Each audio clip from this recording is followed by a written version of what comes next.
જય જય મેલડીમાં, જય જય મેલડીમાં. આ શબ્દો સાંભળતા જ કેવી અદ્ભુત ઉર્જાનો અનુભવ થાય છે ખરું ને? આ મંત્રોચ્ચાર એક એવું વાતાવરણ ઊભું કરે છે જે સીધું હૃદયને સ્પર્શી જાય છે. ખડોલ ધામની આ આરતીના શબ્દોમાં ખરેખર કેવો જાદુ છુપાયેલો છે અને તે કેવી ભૌગોલિક તેમજ આધ્યાત્મિક સફર કરાવે છે. ચાલો આપણે તેનું ઊંડાણપૂર્વક વિશ્લેષણ કરીએ. તો આજના આપણા આ વિશ્લેષણમાં આપણે અત્યંત પ્રચલિત અમૃત બાપા મેલડી માની આરતીના શબ્દોમાં રહેલા કાવ્યાત્મક ચિત્રોને સમજવાના છે. આપણે જોઈશું કે કેવી રીતે આ સરળ લાગતી આરતી ભક્તોને ભૌતિક જગતમાંથી પરમ આધ્યાત્મિક શાંતિ સુધીની એક સુંદર સફર કરાવે છે. જરા વિચારો, જગ આખામાં માનું એક જ નામ. આ કેટલો મોટો અને સ્પષ્ટ દાવો છે. કોઈ પણ ભૌતિક વિધિ કે પૂજાની શરૂઆત કરીએ તે પહેલાં જ આ શબ્દો મેલડી માના અજોડ અને વ્યાપક પ્રભાવને સ્થાપિત કરી દે છે.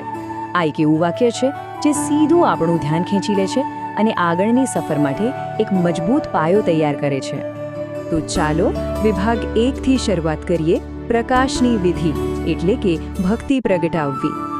આખી આરતીમાં દીવડા ઝગમગ થાય એ પંક્તિ વારંવાર સાંભળવા મળે છે. અને આ કોઈ સામાન્ય બાબત નથી.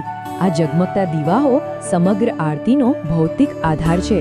આ માત્ર દીવા પ્રગટાવવાની કોઈ સામાન્ય ક્રિયા નથી, પરંતુ બરાબર અહીંથી જ આપણી આધ્યાત્મિક સફરની શરૂઆત થાય છે. એક એવો પ્રકાશ જે દરેક પ્રકારના અંધકાર અને નકારાત્મકતાને દૂર કરે છે.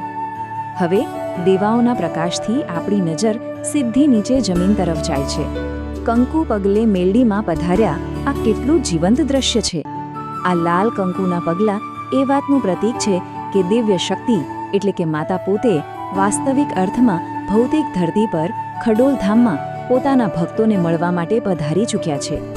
આગળ વધીએ વિભાગ 2 તરફ. દિવ્ય સ્વરૂપના દર્શન એટલે કે મૂર્તિને નિહાળવી. અહીં શબ્દોની પસંદગી પર ધ્યાન આપો. મૂર્તિમાં મેલડીની સોનામાં સોહાય. સોનામાં ઝળહળતી મૂર્તિ એ માત્ર ધાતુની ચમક નથી, તે દિવ્યતા, તેજ અને માતાની ભવ્ય હાજરીનું પ્રતીક છે.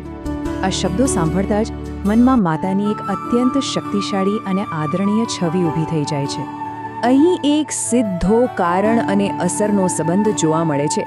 માત્ર સુવર્ણ મૂર્તિના દર્શન કરવા જેવી ભૌતિક ક્રિયાનું સીધું આધ્યાત્મિક પરિણામ એ આવે છે કે સાંસારિક દુખડા દૂર થાય છે. અહીં સ્પષ્ટ થાય છે કે આસ્થા અને શ્રદ્ધાની તાકાત ખરેખર કેટલી પ્રબળ હોય છે. હવે જોઈએ વિભાગ 3. મહાદેવ સુધી પહોંચતા પડઘા એટલે કે ધ્વનિનું જગત. આરતીમાં અવાજોની ગોઠવણી કેવી કમાલની છે! શંખના પ્યારા, ઝાલરના આશા. પહેલા શંખનો પવિત્ર અને ગંભીર અવાજ આવે અને પછી તેની સાથે જોડાય છે ઝાલરનો મીઠો રણકાર.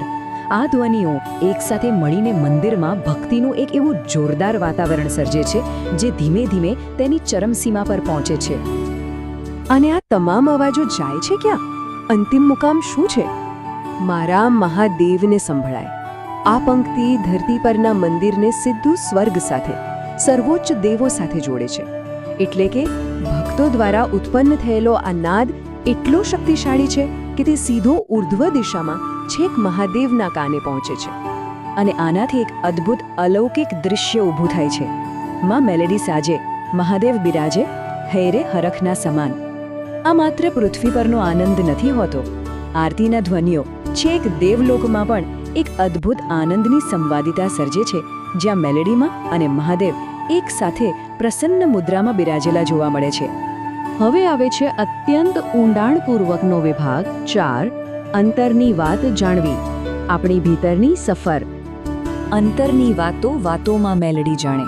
આ શબ્દો કેટલી મોટી શાંતિ અને રાહત આપે છે. કોઈ પણ શબ્દ બોલ્યા વિના આપણા મનની તમામ મૂંઝવણો અને દુઃખો માતા સમજી જાય છે. આ પંક્તિ એક એવી સંપૂર્ણ દેવી સહાનુભૂતિનું વચન આપે છે જે આપણા રોજબરોજના માનવીય સંબંધોમાં ભાગ્યે જોવા મળતી હોય છે. જો આખી આરતીનું માળખું આપણે ધ્યાનથી જોઈએ તો એક સ્પષ્ટ નકશો નજર સામે આવે છે. ભૌતિક ક્રિયાઓ સીધી આધ્યાત્મિક ફળ સાથે જોડાયેલી છે. દીવા પ્રગટાવવા કે ભાવથી ગાવા જેવી બિલકુલ સરળ ક્રિયાઓની સામે દુઃખ દૂર થવા અને અમૃત બાપાની કૃપા પ્રાપ્ત થવા જેવા અત્યંત ગહન આધ્યાત્મિક પરિણામો મળે છે. શ્રદ્ધાનો આ માર્ગ કેટલો સીધો અને પ્રભાવશાળી છે. આને ચલ્લે વિભાગ 5. ખડોલ ખાતે વૈશ્વિક ભક્તિ સ્થાનિકથી સાર્વત્રિક સુધી દેશો વિદેશે આરતી રે થાય. આ કોઈ નાની વાત નથી. જે ભક્તિ પ્રથા કોઈ એક ચોક્કસ સ્થળેથી એક ગામમાંથી શરૂ થઈ હતી તેણે આજે ભૌગોલિક સરહદો વટાવી દીધી છે. વિશ્વભરમાં પથરાયેલા ભક્તો આ જ્ઞાન દ્વારા એકબીજા સાથે અને માતા સાથે મજબૂતીથી જોડાયેલા છે. પણ અહીં એક બહુ જ રસપ્રદ વિરોધાભાસ છે. એક તરફ એવું કહેવાય છે કે આ આરતી સમગ્ર વિશ્વમાં દેશો વિદેશે ગવાય છે, છતાં તેનું હાર્દ, તેનું મૂળ કેન્દ્ર તો આરતી રે મોટી ખડોલે થાય પંક્તિ સાથે જ જોડાયેલું છે. આ બાબત દર્શાવે છે કે મૂળિયા સાથે જોડાયેલા રહીને સમગ્ર વિશ્વમાં કેવી રીતે ફેલાઈ શકાય. તો હવે એક મોટો સવાલ એ થાય છે કે દુનિયાભરમાં દરેક મનુષ્યની એવી ઈચ્છા હોય છે કે તેને કોઈ સાચા અર્થમાં સાંભળે, સમજે. આ નાનકડા ખડોલ ગામમાંથી ઉદ્ભવેલી આ પંક્તિઓમાં એવું તો શું છે જે લોકોને આટલી ઊંડી માનસિક શાંતિ આપે છે? કદાચ ભૌતિક દીવાઓથી શરૂ થઈને સીધી મહાદેવ અને આપણા અંતર્મન સુધી પહોંચતી આ અદ્ભુત સફર જ એનું સાચું કારણ છે. આશા છે કે આજના આ વિશ્લેષણથી આ આધ્યાત્મિક સફરને એક નવા દૃષ્ટિકોણથી સમજવામાં મદદ મળી હશે. ખરું?